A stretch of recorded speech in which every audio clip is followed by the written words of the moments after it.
प्रदेश के लोक निर्माण मंत्री राकेश सिंह गौरीघाट में रिवरफ्रंट डेवलपमेंट के संबंध में एमपीआरडीसी अधिकारियों एवं कंसल्टेंट टीम के साथ निरीक्षण किया। इस दौरान उन्होंने कहा कि जबलपुर वासियों की आकांक्षाओं और उपेक्षाओं के अनुरूप नर्मदा रिवर फ्रंट निर्माण का सपना साकार होने जा रहा है। मां नर्मदा के अविरल प्रवाह, आस्था और संस्कृति को सहेजते हुए संस्कार धानी की पहचान को नई ऊंचाइयों तक ले जाने वाली इस महत्वाकांक्षी परियोजना को मूर्त रूप प्रदान करने में दिशा में एक बड़ा कदम उठाया गया है। साथ ही कहा कि अयोध्या की सरयू नदी की तर्ज पर गौरीघाट का विकास किया जाएगा। श्री सिंह ने कहा कि मां नर्मदा हमारी जीवनदायिनी और मोक्षदायिनी है और मां के तटों का सुंदर और सुव्यवस्थित विकास हो, इसके लिए इसकी कार्य योजना बनाई गई है।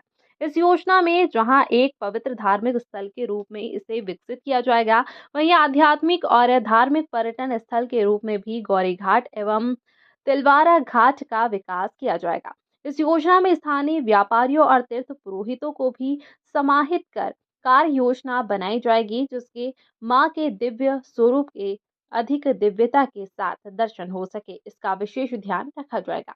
उन्होंने कहा, यह परियोजना जबलपुर के धार्मिक, सांस्कृतिक, सामाजिक और आर्थिक विकास के साथ मां नर्मदा के संरक्षण में भी मील का पत्थर सिद्ध होगी। निरीक्षण के साथ ही आज रिवर फ्रंट परियोजना के मास्टर प्लान और डीपीआर तैयार करने की कार्रवाई प्रारंभ हुई। जबलपुर से कदीर अंसारी की रिपोर्ट। कि मां नर्मदा का ये पावन तट, जहाँ हजारों श्रद्धालु प्रतिदिन आते हैं, माँ हम सबकी जीवनदायिनी है, मोक्षदायिनी है। ये गौरीघाट और ये पूरे तट सरयू की तर्ज पर विकसित हो, और मुझे बहुत खुशी है कि मध्य प्रदेश के हमारे मुख्यमंत्री डॉक्टर मोहन यादव जी ने इसकी घोषणा भी की, और अब समय आ गया है कि वो घोषणा साकार हो। और इसलिए आज Madhya Pradesh road development corporation के एमडी और बाकी के अधिकारी सभी यहाँ पर आए हैं, और एक तरह से इसका डीपीआर बनाने का काम, जो कंसल्टेंट हैं वो भी आए हैं। तो इसकी योजना का काम अभी शुरू हुआ है।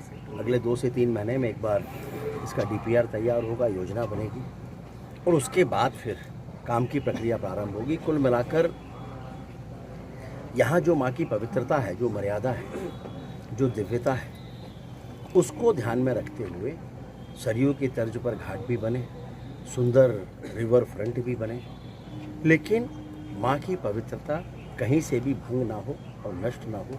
ये उसके पीछे की सोच और प्रयास है, और इसलिए पर्यटन स्थल के रूप में विकसित हो, लेकिन आध्यात्मिक और धार्मिक पर्यटन स्थल के रूप में विकसित हो, ऐसा प्रयास होगा। क्योंकि जनसंख्या बढ़ गई है और श्रद्धालुओं की जो आने की संख्या वो भी लगातार बढ़ रही है, तो किस तरह का प्लान, कितने आ गए? इसीलिए बहुत लंबी योजना होगी है, और बृहद कार्य योजना के साथ में उसमें सभी को समाहित करते हुए, जो व्यापारी हैं, जो हमारे तीर्थ पुरोहित हैं, ट्रैफिक है, इन सबको लेकर साथ में लेकर एक योजना बनेगी, ताकि सभी उसमें समाहित हों, और एक बृहद कार्य योजना के साथ आने वाले कई वर्षों तक यहाँ कठिनाई ना हो, इस सोच के साथ काम किया जाए। 8 घाट उनको जोड़ने की भी एक प्लानिंग आपके दिमाग में लंबे समय से रही है, आपकी इच्छा भी रही है। ये घोषणा ही थी, कहा ही था कि सरयू की तर्ज पर विकसित करना, और इसलिए पूरे के पूरे घाट ही उसी आधार पर विकसित हुए।